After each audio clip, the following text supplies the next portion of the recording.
Hello and welcome back to the Blue Jacket Banner. I'm your host, Jose Gomez, and I have two very special guests with me here today, and I'll let them introduce themselves. I'm Preston Lynn from Bainbridge. I'm Chloe Rogers from Eccles County. All right, so I really appreciate the long drive that y'all had to make. I know you had to drive almost 3 hours to get here, and Chloe, you're a little bit closer. But so now that they got to know your names and where you're from, we have a spinny wheel right here, and there's numbers on it. So if you spin it and you can tell me what number it lands on, I'll ask you a question that pertains to that number. Do you want to go first? I'll go first. That was terrible. Wait, I'm gonna do 8. 8? All right. All right, so this question fits you. If you were famous, what do you think you'd be famous for? I would be famous. I don't know. I would be famous. I just want to be famous. I would be famous. Hold up. Not singing. I would not be. I would be an actress. I would be a famous actress, and I would be on a movie, and everybody would want. That would be like a popular movie. Like I would be on a movie. I would be an actress. Like, what would the movie be about? Like, the movie would be about my life. I'm just kidding. The movie would be about like. Can I say Barbie? Barbie? Yeah, that's fine. Barbie. like, not like the real life Barbie like this already came out, but like Barbie me, like Barbie FFA, Barbie area officer. Barbie could be anything, but Barbie FFA. Yeah, that would be my. She's a mermaid already. Yeah. All right. So, you have anything else to say? No, I don't. All Sorry. right. So it's your turn, Preston. Okay, I'm going to do a good spin. Okay. I'm going to do 3. 3? Hold All on. right. So what would you say is your favorite movie or TV show? Oh, this is hard. Okay. My favorite movie, Lord, probably The Hunger Games. Oh, I love The Hunger Games. All right. What do you like? Probably The Hunger Games or maybe Divergent. I like the dystopian movies. So those are probably my favorite. Literally Hunger Games. Like, I'm Hunger Games guru. I bought the book. I've read 5 pages out of it, but I mean, it's the thought that counts. Yeah, and no, whenever the Hunger Games is back on Netflix, I'm steady binge watching You it. know they're making a new one. Yeah, Did they it just comes make out. a new one? Well, yeah, they just made a new one, but there's a new one coming Yeah, out there's another one. next year. Mm-hmm. Next year. Sunrise on the Reaping. Yep. I love me some good Hunger I've Games. never watched The Hunger Games. I watched like Harry Potter and stuff, but never Hunger Games. You need to watch the Hunger You I'm a need to watch pothead. Hunger I'm sorry. You need to watch Hunger Games. Games. Yeah. Alrighty, so getting into the whole gist of the episode today, and I know the audience just got to know your names and where you're from, but we're going to dig a little bit deeper so they know more about y'all. So can y'all tell me like when and how your FFA journey started? Want me to go first? Okay.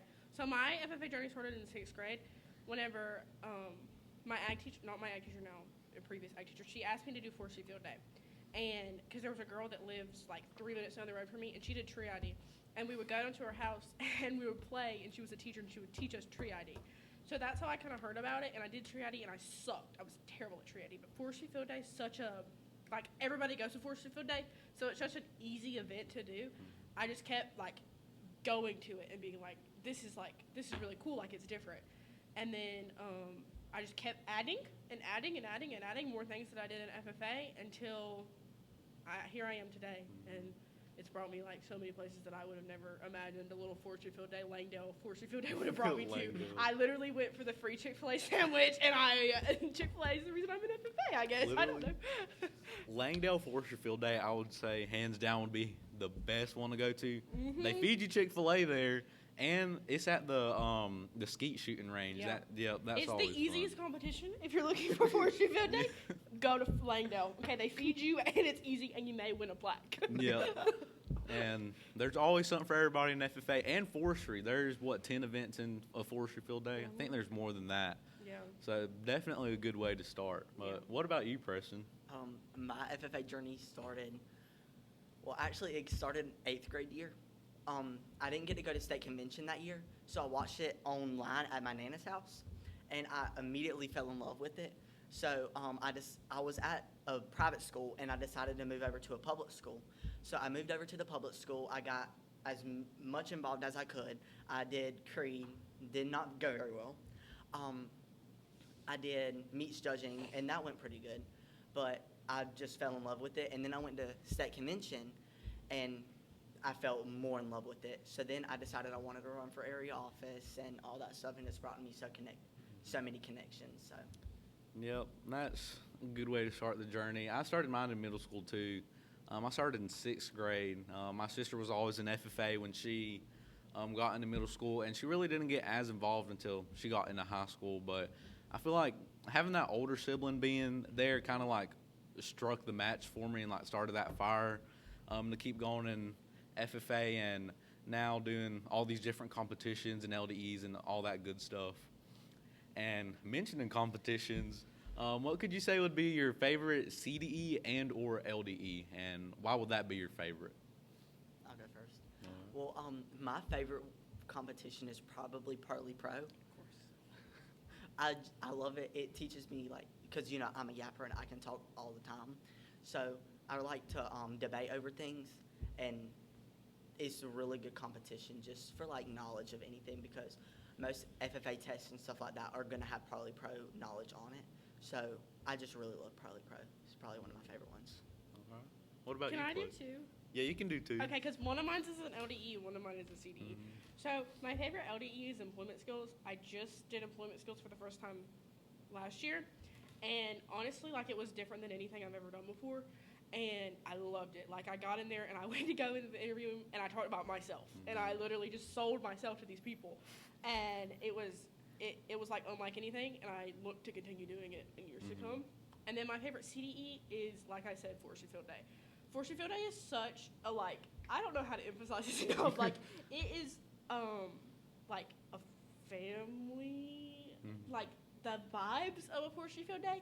People are like sitting outside the bus, people are underneath buses, people are throwing stakes and playing the stake game, like there's Kona ice, like it's like the vibes of a Forestry Field Day, unmatched. Okay, and especially if I get to leave with a little plaque or a little ribbon or something. And like I said, we went to state last year and we won Junior Forestry Field Day, and that is just a feeling that like you never get over, like winning a CDE at the state level. It's like, wow, like we actually did good. Like we didn't believe it. Like they called out Eccles County and we just sat there, and we were like, what? And they said it again. Like they had to say Eccles County again for us to walk up there. But it was just incredible. Those are my 2. You do. Yeah, definitely. My favorite CDE, it would be between floriculture and 4-man forestry. I love me some good 4-man forestry. And see, I can't do 4-man forestry. I have one thing that I'm good at, and I can't measure a tree. I can't walk. It's not working. I can do tree ID pretty dang good. But if you put me out in the woods, I did 4-man forestry one time. Never again. No, like literally, I'd have to say, out of 4-man forestry, I'd say my favorite event is tree ID. I love it. I mean, I'm not saying it's simple, but I mean, you got to study your trees because a ton of them look the same. Yeah, but like once you know them, you know them. And like the year that we won, I had been doing it 6th grade, 7th grade, 8th grade, and then 9th grade year is whenever we won. I didn't study at all because I knew the trees. I've been doing it for 4 years, and it's just incredible to see how much you can grow, even though, you know. Yeah, I can't really relate because I show pigs, and that's really all that I do. Yeah, I'd definitely say 4-man forestry. This year, I like bombed boardfoot. It was like terrible. Like I made a 40 on it, and like we were in such a bad spot for 4-man. Like we were in like a hilly area. Like we were in the trenches basically, like out there in the woods. Like it was bad, and it was like after like the hurricane, so like a ton of trees were down. Like when you were trying to like walk 66 foot from a tree, like you had to like go over trees and all this, and like it was rough. And then and like for Forestry Field Day this year, tree ID samples. There was snow. There was a hurricane. No samples. We got sticks. It was stick ID at that point. It was stick ID at that point. And so like I can understand where we're coming from. Like being hurricane, snow, same year. Yeah. Yeah, definitely. I'd say my favorite CDE is between floriculture and 4-man forestry. Floriculture, my mom's been a florist, and I mean, I guess that just kind of passed down to that competition. And Favorite LDE, we talked about it earlier today while we were eating. Definitely prepared. We'll definitely have to be prepared. I don't know. I feel like I just love preparing a speech and then just love talking to people about it, hence the podcast. I don't know. I feel like it's a yapper's favorite competition or any speaking LDE. So kind of steering away a little bit from CDEs and LDEs, and I know you mentioned you show pigs. So could you kind of explain to me like what your SAEs are and like kind of what it looks like a day-to-day basis in your SAE? You go first. You want me to go first? Okay, my SAE, I'm going to be real honest with you. I have two potentially kind of intertwined. So my one that I'm mainly focused on is agriculture education. So for the Eccles County Farm Bureau, I do ag in the classroom for kindergarten and first graders. They love it, okay? Let me just talk about ag in the classroom real quick. Ag in the classroom, it's something different from their day-to-day lives. It's not like reading or math. I go in there and I talk about how bees pollinate whatever and how farmers grow this and grow this and grow this and the seasons in which they grow the fruits and vegetables. And they love getting to hear about it, and they love getting to hear about it from they know that I'm not an adult, but they know that I am older than them, and so they listen to me better, if that makes sense, because, they, look up to me. That was my favorite. Agriculture education is the one I want to go for, but my ag teachers, they want me to do diversified livestock because my family owns cattle, and I show pigs. I don't show pigs like Preston. I'm in it for the experience. I'm not, going to, Indiana and showing pigs. That's not things that happen. But I care for cows and I care for pigs. My show season, I don't really show in the winter. I just show in fair time and local show. So, I hay cows. I give them antibiotics and medicine. I check the herd, check fences, and then do everything you do with showing pigs. Care for them, wash them, feed them. But, with the cows, I own a small head of cows. I hold, 4. And, not, own them, but, me and my daddy we work them together. And that's my SAE. That was kind of a long thing tied up in a bow. Fine. But I really am focused on agriculture education. But I guess we'll see in the next couple of years which one I go for. Yeah. So what about your SAE, Preston? My SAE is swine production.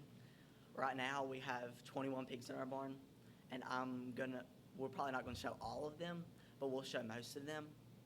And what I basically on day-to-day basis, I go out there, I pick their pens, I wash them, I walk them, I do all that stuff, and I love it. It's literally I love it.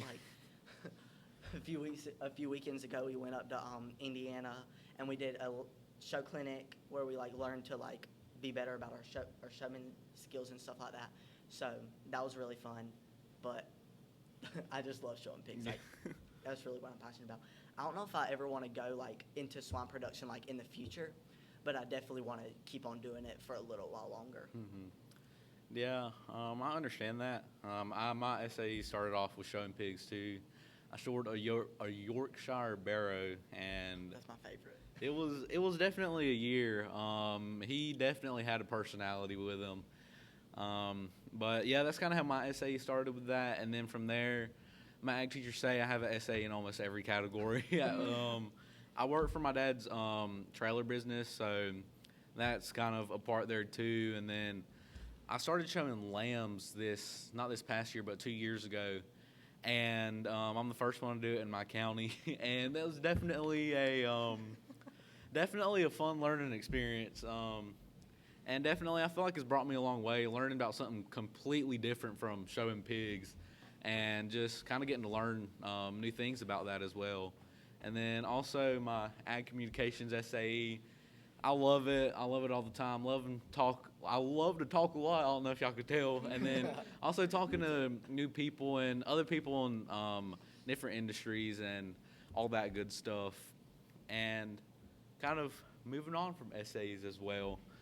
Getting into the whole gist of today's episodes, if y'all couldn't tell by the title. The main question, what kind of inspired you guys to run for area office? You go. Okay. My brother inspired me to run. He didn't really tell me Preston, run for area office, but I saw year before last year, he was Area 5 president, and he was telling me how much fun he was having and stuff like that and how rewarding it was. So I decided I wanted to do it. I did my speech and everything like that at Area Banquet. And if I'm being honest, I wasn't expecting me to make it, but I did, and it's honestly been life-changing. Like, seriously, like, I've met so many new people. I've met, like, longtime best friends like Chloe, all of them. So my brother really inspired me to run. So for me, one day, like, in, like, November, my teacher was like, come here. And I was like, okay.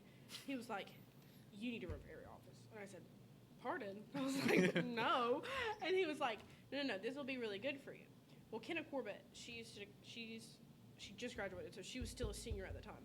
So I talked to her about it, and she was like, you, like, run. Like, even if you don't make the team, run. It'll be, good for you to run. So I turned in, so we were debating, since I was in ninth grade, I could run for junior rep or I could run for senior office. And we were debating on what to do. And we finally realized that I would have a better shot in senior office than junior office because there were some good candidates in junior office and no way that I was going to beat them out for junior office. So I ran for senior office, and I was like, there's no way because nobody really knows me. I'm in ninth grade. Like, normally they pick the upperclassmen to do that kind of stuff. And then, they're calling out names. They called out Sentinel, and I said, okay, peace out, A-Town, time to go home. And then they called out reporter, and it was me. And I just couldn't believe it. Like, people actually know who I am. And it's like Preston said, it's life-changing. Like, genuinely, if you're on the fence about running for area office, run. Because even if you don't make the team, you gain so many friendships. Like, I was thinking about it the other day. Last year, I went to state convention for, like, the second time, and I didn't know anybody. Okay, I sat with Eccles County, did all the things. I was a voting delegate with Kenna. And then this year, I walked around the convention center, and I was, like, at home. Like, I knew such and such, and I knew such and such, and I knew such and such. And I would talk to him, and I would talk to her, and I would talk to him. And it's like last year, looking back at it, like, last year me would have been like, no way that we know all these people. Like, no way that these people know us. Like, the people on the stage, like, I don't know any of those people. Like, now I can say, like, I do know them, and I can call them my friends. Like, I truly felt like whenever you get in that room with so many FFA members, like, at a trade show, like, you feel at home because you're like, wow, these are my people. You know what I mean? And you can find that sort of, like, FFA family type deal. Kind of backing off of what Chloe said, last year at SET convention, like, I didn't know anybody. I kind of stuck with Bainbridge the whole time. But this year, I was a foundation ambassador, and we just got to walk around the trade show. I got to talk to people. I got to take pictures with people, and honestly, it surprised me because I was like, this many people know me, and this many people like respect me, and I never really thought that would ever happen. Yeah, but, like, to see people, like, run up to you that you don't even know, saying, hey, Chloe, how are you? And I'm like, hey, how are you? What's your name again? Yeah, what's your name again? And they know me because of area office, and they know who I am. Like, last year, I knew of the people in area office, but, like, you don't know them. Like, you just know their names. Yeah. And, well, like, it's just crazy how people know who you are. Like, people know who I am in FFA, and we were ambassadors together, and it was just crazy how we got to, like, people from all across the state of Georgia, not just South Region. Like, you go to South Region Rally and you know everybody there, but you go to state convention and you know everybody there. Yeah, that's actually insane. Yeah, I feel like definitely good inspiration there. Kind of what you mean, getting to meet a ton of different people. Like you said, people running up to you, you don't know who they are. Like, hey, how are you? And you're like, yeah, hey, how are you? And you're like, your mind's rushing. Like, what's your name? What's your name? What's your name? Yeah, and I feel like that also kind of gives a sense like you're doing good if they go are the people that you don't know are going up to you and they're asking like, oh, they know your name and they're talking to you. They're like, that gives like a sense that you know what you're doing good. Then people are recognizing that they're going up to you and talking to you and they're going up to you and talking to you and kind of wanting to connect with you more. And kind of like Preston said, like his brother inspired him. My sister inspired me to run for area, and she kind of just told me, she's like, you're doing this. Like, we're signing you up to do this. Yeah, I was voluntold to do it my year. And it was just kind of my sister inspired me, and my sister's best friend, too. They're always close together, and we were growing up. So it's just kind of them two kind of voluntold me to apply that day. And kind of what y'all are already talking about, what could you say has been the most rewarding part as serving as an area officer so far? I'll go first. Probably the connections that I've made. I have made so many new friends this year.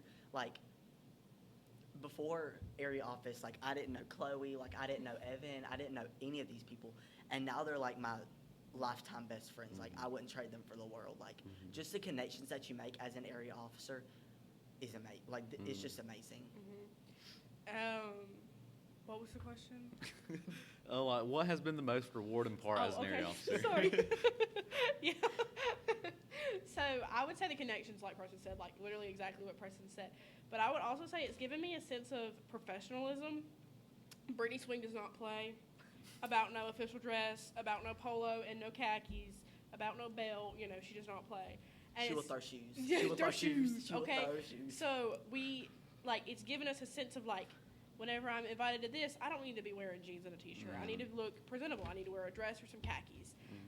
It's given me reasons to fill out applications. I cannot tell you how many applications I filled out this year because as an area officer, you fill out the area officer application. And that's a lot. Like you think, the first time you fill it out, you're like, dang, that's a lot. They only get worse, okay? They only want more information from you, okay? So if you apply to be a small group leader, or you apply to be an ambassador, or you apply for WLC, like, it gives you senses of whenever you grow up one day, you're going to have to apply for a job, okay?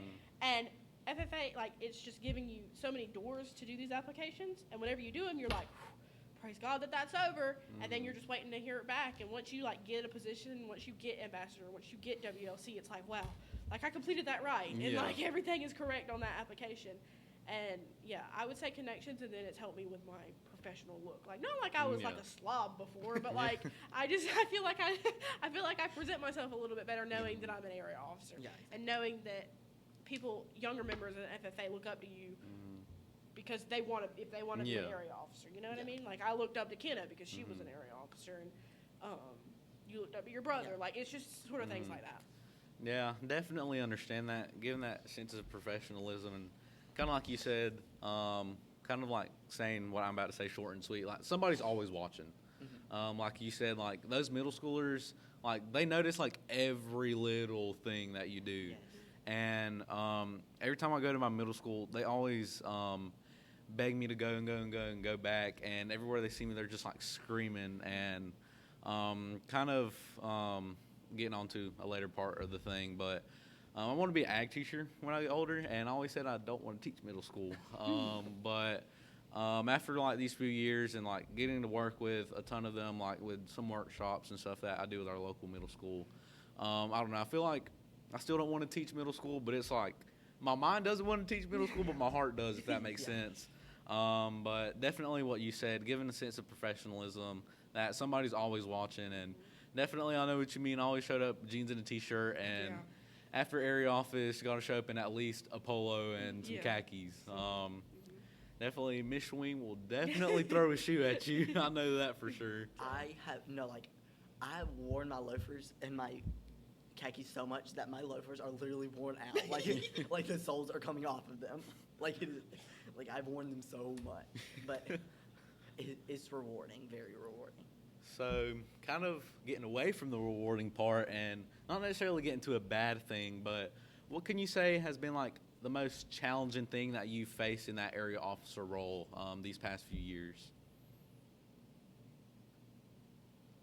Sorry, I'm having to think about it. That's fine. You want go meeting? At Region Rally, there's some there can be some students that are kind of stubborn and stuff. Like while we're doing, like, opening ceremonies and while we're, like, talking and stuff up there, they're kind of being loud and they're kind of, like, disrupting us. And it's hard to handle that just because, like, you want people to, like, listen to you and stuff like that, especially when you're in a role and you've worked hard for it. But I think that's really, it's not very challenging, but at the same time it is because, you know. So mine's not really a challenge, but like I said earlier, you always have to be on your game, okay? Because you're set to a different standard, and whenever you're set to that different standard, you can't be going around talking about people. You can't be going around making faces at people or posting stuff on Instagram targeted towards certain people. and that goes with area office and it goes with my chapter office. Okay, chapter office is a different story, okay? And I have to think whenever I want to say something, you know, I have to be like, okay, I'm an area officer, like, they don't know this stuff, you know. I've got to be, you know, the, not adult, like, the person kind of to calm myself down and be like, okay, this is, they don't know what they're talking about, but I'm going to let them talk, okay? And that's sort of the thing. It's just, like, you kind of have to be in a different mindset than what you were. And another one of mine is I don't get to compete in as many events as I used to, and that was the whole reason that I was involved in FFA.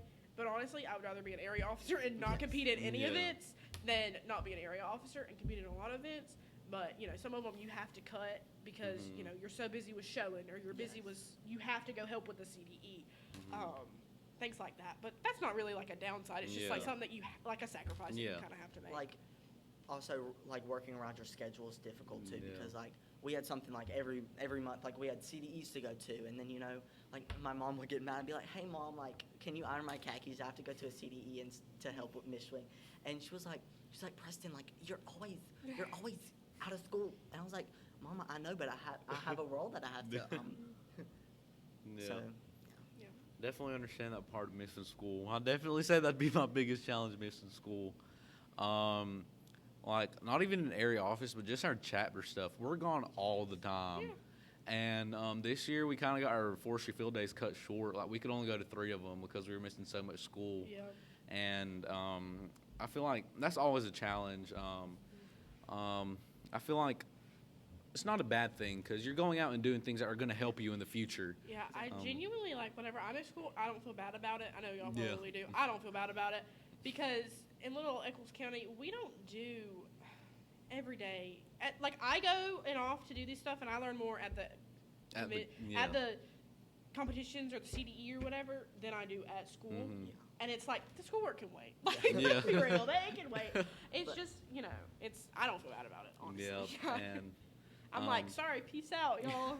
My advisor always tells me that there's always something rewarding when you miss school. Like, there's always something rewarding, whether it's free food or a new leadership skill. Yes. So, kind of moving on to not necessarily like a broader type of question, but it's kind of leaning in that direction. So this might be a thinker, one that has you thinking. If you could change one thing on how, like, people would view agriculture, like, what would you change? Like, it doesn't just have to be like agriculture in general. Like, it could be maybe something in the pig industry, something in the forestry industry, something along those lines. Well, a lot of people just don't understand it. Like, we're just, sorry, we're just like people in my school are like, oh, like, you're the ag kids. Like, they look at us like we're weird and stuff. But, like, it's rewarding. Like, and, like, my teachers, they're like, oh, you're always gone. Like, what are you even doing? Like, are you just sitting on your butt the whole time? No, I'm doing productive stuff that will help me for my future. And I want people to understand that. And I want people to understand where their food, fuel, and fiber come from. I mean, like, 98%, 2% feed the 98% of. So, like, agriculture is literally important. Like, if agriculture wasn't here, like, we would, like, not survive. Like, we would, like, not survive. One thing I have seen in our school area, like, whenever I do ag in the classroom, the kids are like, I'm like, you guys want to join FFA? Like, one time I did, like I said earlier, I do like how, like, you know, the growing stuff and whatever. One time I did one over FFA just to be like, they're in kindergarten, they're not going to remember, but just because it was really interesting to me. Wow, I just lost my train of thought. But they just think, they're like, but I don't farm. But I don't grow stuff. Like, I don't, you know, I don't sit on a tractor all day. And, like, it's just like, no, like, that's not it. You, in agriculture, if you're showing pigs, you're in agriculture. If you're a floriculture teacher, if you're a floral design florist, you're in agriculture. There's so many rounds and it's different. So diverse. There's so like there's probably 1,000 different like diversities in just pigs. Like, and it's so diverse that, like, literally, I don't care what you are. I don't care who you are. I don't care what your background is. You can have something to do with agriculture. You probably do, and you just don't know it.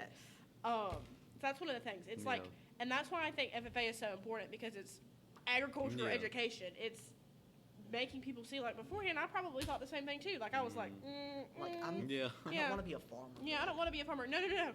Like, if you want to be Like- literally anything, if you want to produce Ag-com, pigs, like- if you want to do agriculture communications, if you want to work for Farm Bureau, there's such a wide range. And it's Yeah. like people don't grasp that. And I Yeah. especially think the bad rap is, like, to be an FFA, Yeah. you have to Like, be on under a farm. that. Be Yeah. under that certain standard. Yeah. But, like, we have one girl. Never mind. I was gonna say something, but there's just so many things to do in FFA, Yeah. and it's just absolutely like. Yeah. Definitely. I definitely agree that with you. We have kindergarten and 5th grade ag days here, and we do them 4 days out of the year. We do kindergarten ag day in the fall, and it's for 2 days because we have 8 elementary schools here in our county. So we have two. 4. We have 4 come in one day and 4 come in the next, and then it's the same with 5th grade ag day that we do in the spring. And definitely teaching those kids or those children, future FFA members, teaching them about agriculture. At the end of the day, like before we get there, it's like chocolate milk comes from a brown cow. It's like, oh, where does milk come from? We ask them, where does milk come from? The store. We're like, no, like, Wow. where does it come from? They're like, the store. The And then carton, it's like, bro. yeah, like it comes from the carton. Like it comes out of the milk crate at Yeah, the school. yeah. Like, I feel like definitely ag education is a huge deal nowadays. People are impacted by agriculture every single day, and they don't even know it. Kind of like what you mentioned before. Like everybody has something to deal with agriculture, but they just like might know it. Yeah. And I always say this: you're always influenced by agriculture in any way, shape, or form every minute of the day. Yes. The clothes you're wearing, the house you're living in, the food that you eat every single day. We eat 3 times a day. That's agriculture there for you. Yeah. Definitely, I'd say that'd be the best thing, the conception, kind of what you said, people not understanding what agriculture, not what it necessarily is, but like the whole point of it and like why we're such big advocates for the organization itself as well. And I was going to say something, I lost my train of thought. But definitely that's definitely being a big thing. I was not raised in an agricultural background.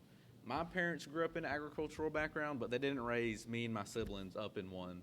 So kind of just them seeing us get back into this, it was kind of like, oh, they're kind of doing what we were doing when we were little. Yeah. But definitely, I don't live on a farm. I mean, we live in a neighborhood, and then we own some land where I have fenced-in pasture with my sheep, and I mean, that's it. But I didn't grow up living on a farm, and kind of what you said, people don't need to be living on a farm to join FFA. We have kids here. Waycross is it's getting a little more urban, so there's a ton of students that are getting involved that do not come from an ag background, and I feel like people just really need to see that part of it too. And kind of building up off of that, maybe kind of what you said about teaching elementary school children about agriculture.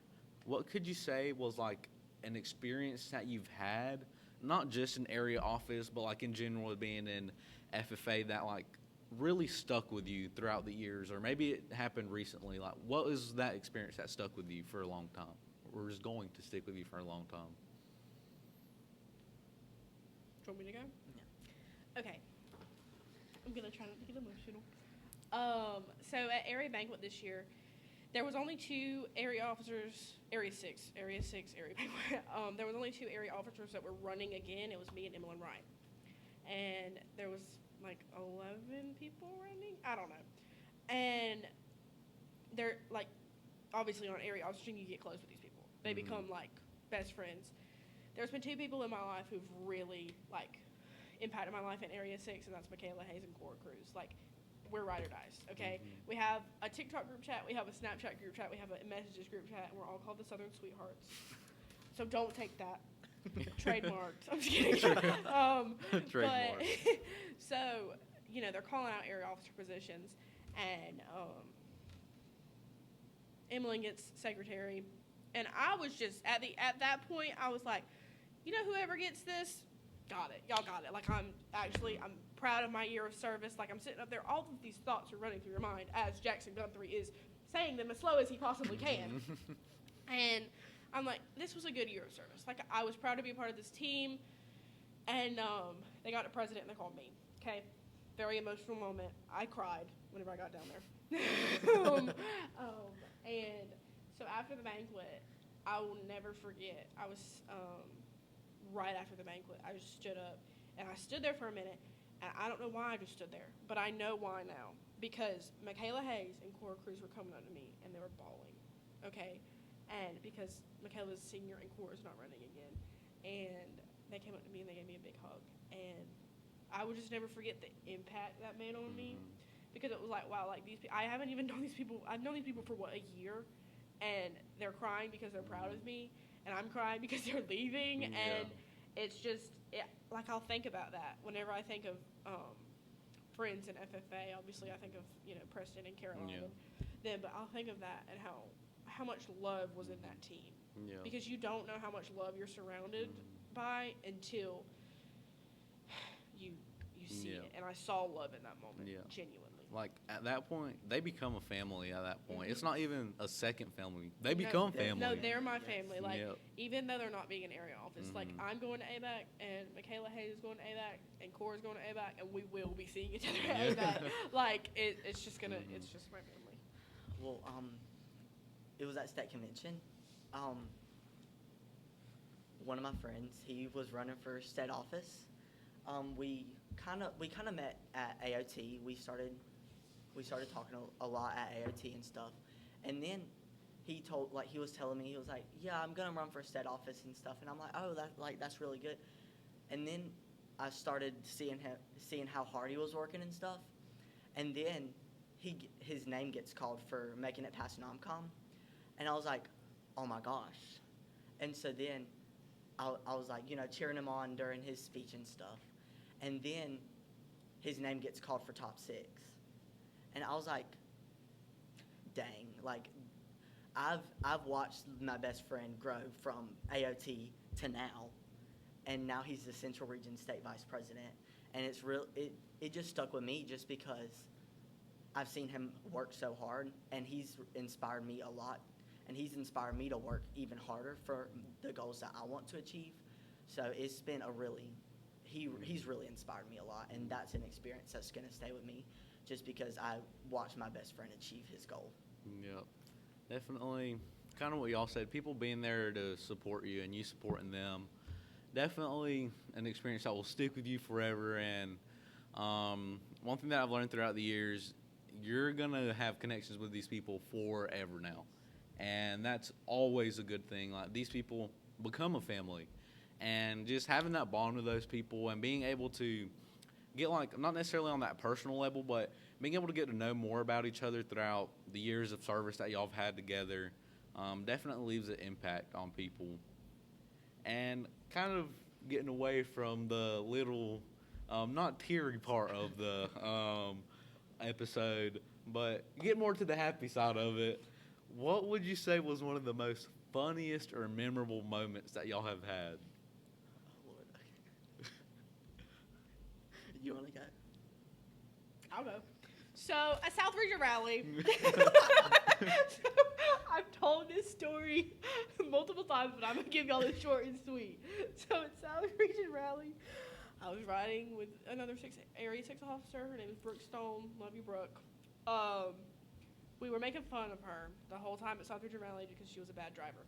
Well, guess who had to ride with her? Chloe. Chloe had to ride with the bad driver. On the way back from South Region rally, we got in a little wreck. We just ran off the road. It's okay. Mr. Beecham and Mr. Stone came and saved the day, and they changed our tire, and we made it home. But that is, like, forever etched in our brain. Like, literally one of the top 10 funniest things. It was not funny at the time, but it is funny now. Because I don't know who it was, but Elizabeth texted Preston, and she said, hope Brooke hasn't wrecked her and Chloe yet, and that was literally right whenever we wrecked. Okay. No, seriously. I was like, and I texted Chloe, and I was like, are you okay? Like, he didn't know anything about it, but like, he was like, did you make it home? And she was like, no, I didn't. When we got into a wreck, and I texted Elizabeth back, and I was like, nope, they got into a wreck. And she was like, oh my gosh. That's funny. What about yours, Preston? Well, I don't know. It's kind of funny, but not as funny as Chloe's. So this was also at South Region Rally. So we were like practicing for we were practicing for like the ceremony and stuff. We weren't doing opening ceremonies. It was like towards the end when we were like about to like adjourn our practice or whatever. And basically what happened was Harrison got on the stage, and then we just start. It was me, Harrison, and Jaden all on the stage, and we just start hearing the stage crack. And then it just like caved in. The whole stage just like caved in, and we were like, oh. And then Harrison decides it was my fault and blamed it on me, but it was definitely Harrison's fault because after it started cracking, he moved to the middle of the stage. Okay, I don't know why Preston thinks this is such a funny story. The stage broke and we moved on. But Preston No, obviously it was hilarious. It was so funny. It was funny in the moment. It was funny in the moment. It's funny in the moment. You had to be there to you had to be experience there. it. It's not funny whenever you tell it. But it's funny when you were there because Harrison was like, "Oh crap, whoopsie!" Running off the road, whoopsie daisy. All right, so kind of relating back to that question that we just answered, let me take a breath. If you could describe your FFA experience in 3 words, what would it be and why? So this might be a bit of a thinker too. Oh Lord, probably exhilarating. No, because and exhilarating definitely because like something's always going on. Like seriously, like something is always going on. It's not an FFA event if something No, doesn't it go is not. wrong. It's not an It's FFA. not an No. FFA event. Mm-mm. So probably exhilarating. Gosh. Rewarding. And probably, goodness. Do you want to add anything? No, I got mine. I ain't giving you mine. Exhilarating, rewarding, and amazing. Amazing. There we go. Okay. My first one, I'm going to say blessed because I don't know if that's the right way to say that, but blessed because I've been able to do this because some kids want to run for area office, but either their ag teacher just isn't all for it or, they don't have the right help. And then I would say exciting because, I'm excited for what's to come. Mm-hmm. There's so many more memories to be made. There's so many laughs to be had. That sounded so cheesy. Wow. There's so many laughs we have.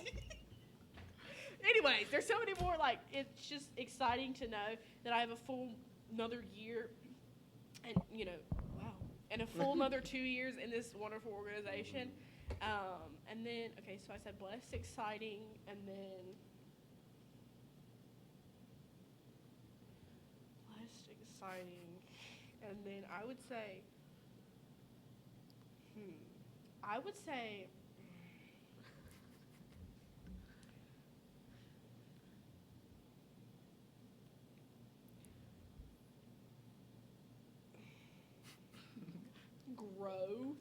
growing. Like Preston said, he's seen his best friend grow. I've grown as a human being. If you would have asked me to do this podcast last year, I would have told you no. Just straight up, I would have been like. I talk to so many more people. Like I said at state convention, you just go up to people just because you know them and you talk to people. I would have never done that before, so I've grown as a person, and it's cool to see your friends grow. Like Cora Cruz, she got second in her forage production proficiency, and it's like, wow, like she did that, and somebody else won something, I'm sure. Abigail got South Region Agri-Science Star.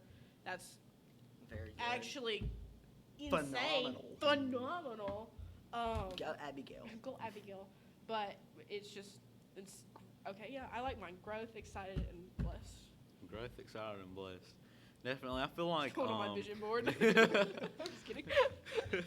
vision board for the next year. But definitely, I feel like so much happens in an FFA experience. I feel like we can't just limit it to 3 words. Like like that's probably why y'all were struggling. Yeah. Like so much goes on. Definitely blessed, I'd say, would be one. Blessed for the opportunities that we're able to have in the organization. And kind of like you said, like you mentioned, if I asked you a year ago, you would not be on this podcast. Sorry. You're fine. But that's kind of relates to this question. If you could go back in time and you could give yourself some sort of advice, what would you give? Like, what would that advice be? Well, I would probably tell young Preston, little Preston, I would probably tell little Preston that there's a purpose for everything. And if you, for example, if you don't win your showmanship, like, it's okay. Like, just work harder next time, and there's always a purpose. God maybe didn't want me to win that showmanship just because he knows that I can work harder for it next time. So definitely there's a purpose for everything. So if you don't win, if you don't get the position you want, or if you don't win the competition you want, it's okay. Like, there's going to be something bigger for your life. So that's my advice. I would say be you. And I know everybody says that, all the time. But if a year ago I did not, like, younger me, I was very self-conscious about myself, because in Eccles County, everybody knows everybody, okay? And people already have this perceived think about you and your family and you and your friends, and you can't hang out with this person because they don't like this, and you can't hang out with these people. Like, it's just a lot, okay? So I tried to be as much to fit in the mold that they wanted me to fit in, and I came here to area office, and I went to AOT, and I remember Jack Linenfelter said, be you, because who else is going to do it? Okay? And that stuck with me, and I was like, okay. So then I just started being myself.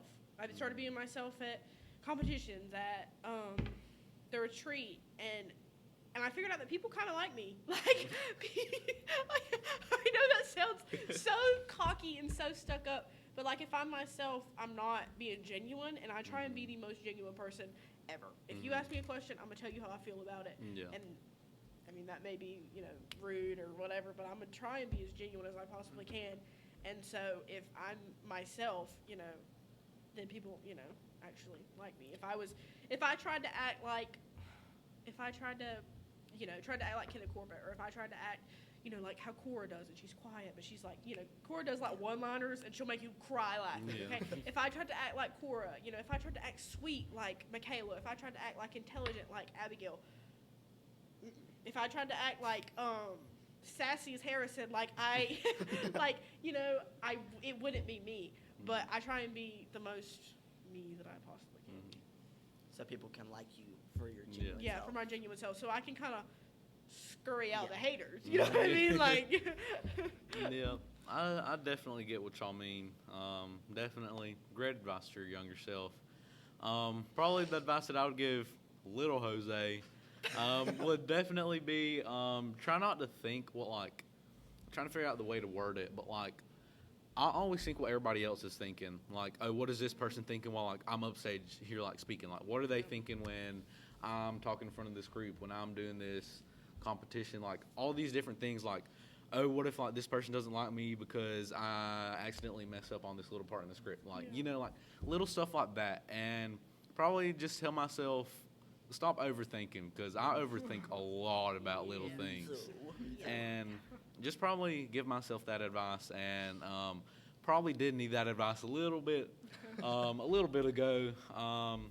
But definitely, I wouldn't say just don't overthink situations, because in reality, it could be the simplest thing, and you're just overthinking and kind of making that situation more complicated than it is. And I definitely did that a lot. But yeah, that would be my advice. But definitely great advice that y'all had to give your younger selves, little Chloe and little Preston. And kind of going on with the same advice train, what advice would you give to younger FFA members that are thinking about running for area office? Do it. Do it. Like, it is the most rewarding thing I've ever, like, it is seriously the most rewarding thing I've ever done. I've said this 1,000 times. I have met my lifelong friends in area office.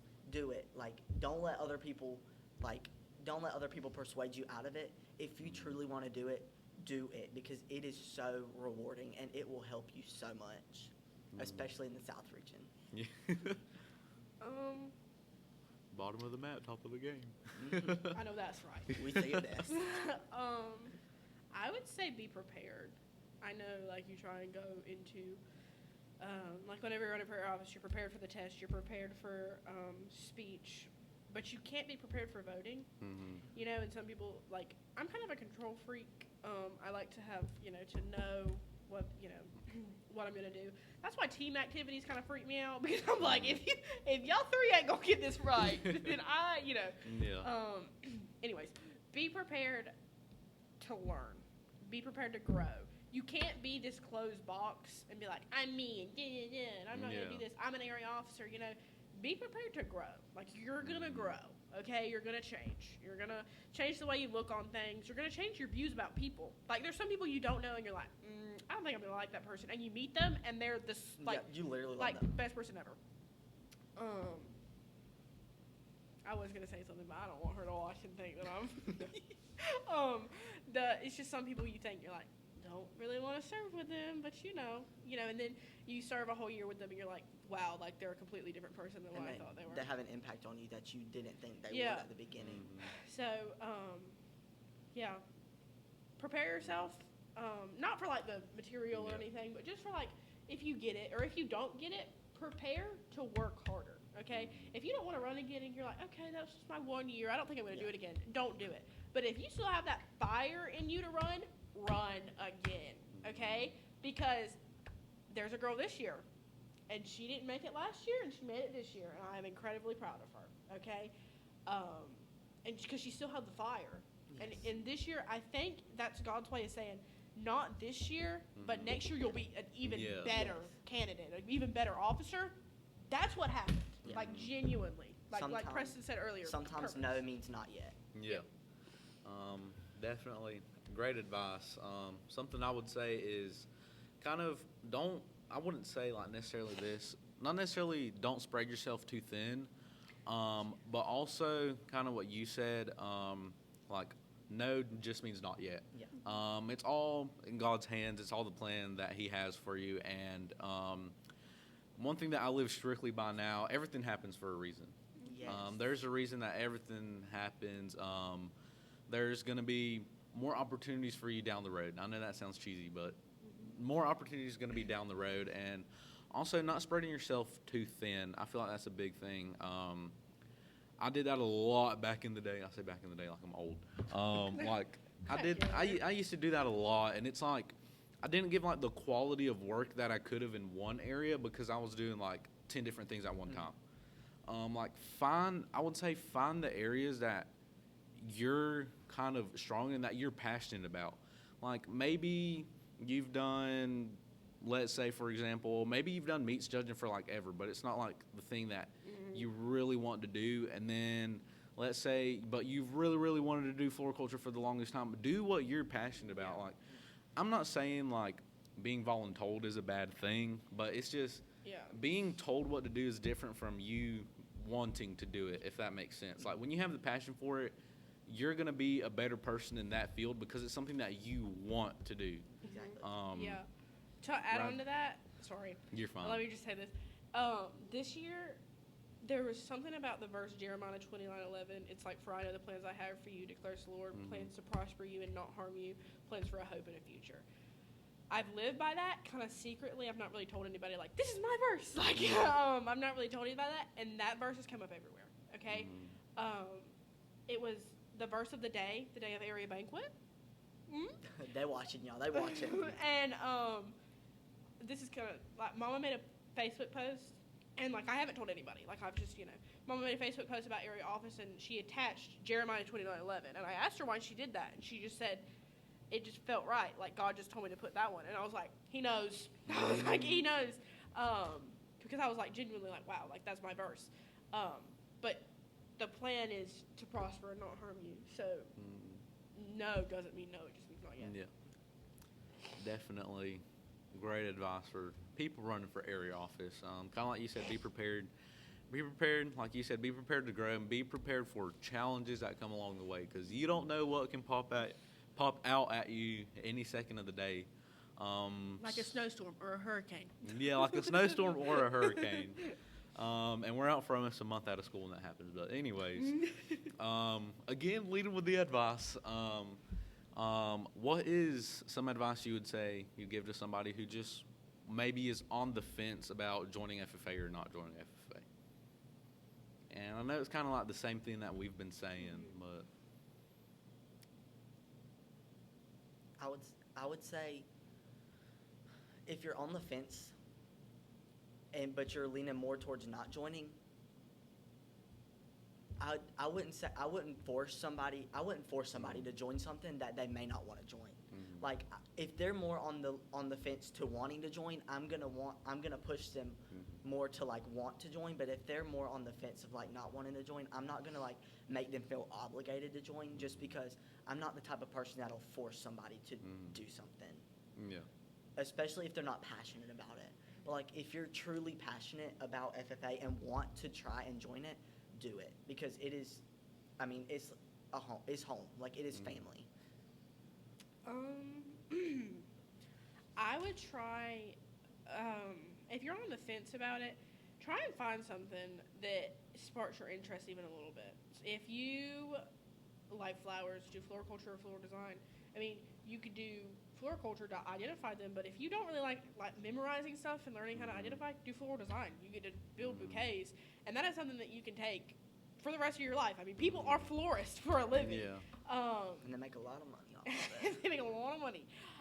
Find something, and if you're on the fence of not doing it, I would try and still find something that you like and try it out. And if you're like, this is not for me, I'm just going to play basketball, I'm going to play baseball, I'm not really that type of studier, that type of area.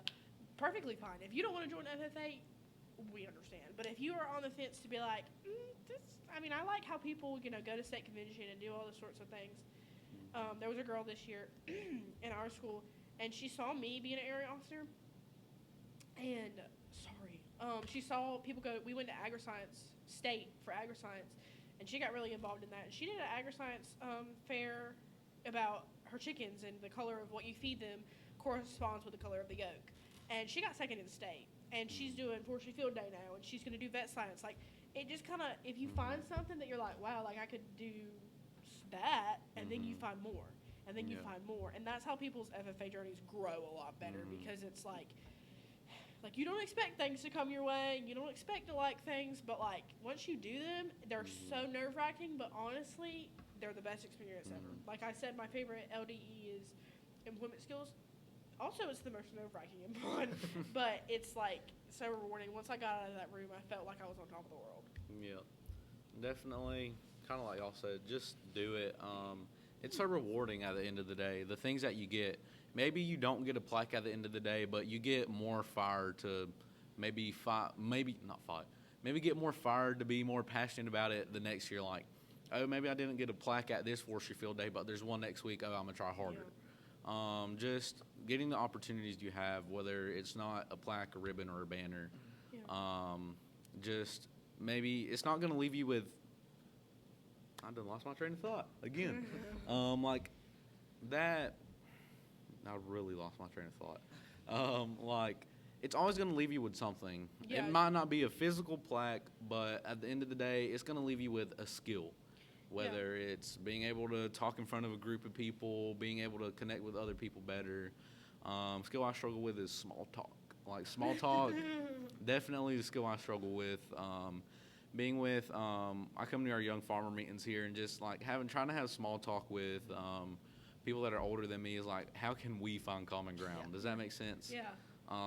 kind of like finding common ground with other people. Like, obviously, you're at convention, you can find common ground anywhere. Oh, we're an FFA. What do you like to compete in? Like, You like showing pigs? Oh, okay, yeah, Yeah, me too. yeah. Like honestly, I'm the type of person I skip over small talk. I just go into direct conversation. Like, and I want people to feel like they can talk to me about anything.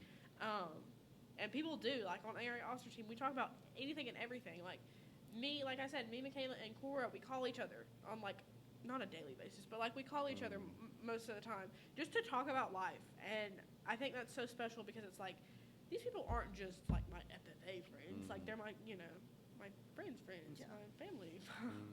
My family. My family.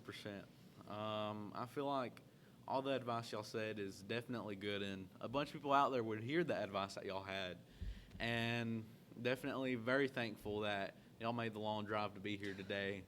And also the food that we ate before we got here. We love the ATP. ACP. Had to have Mexican food before we got here too.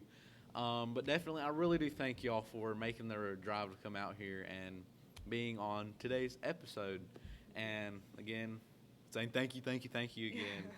And I really appreciate it a lot. A bunch of people will take the advice that y'all have said and definitely gain experience. Not experience, but maybe gain things that y'all said as well. With area office, inspiring other people to apply next year. And again, I thank y'all so much for coming out here. And we thank y'all for watching or listening, whichever one that you're doing here today. And make sure to follow us on all of our social media to stay up to date. And we thank you for watching.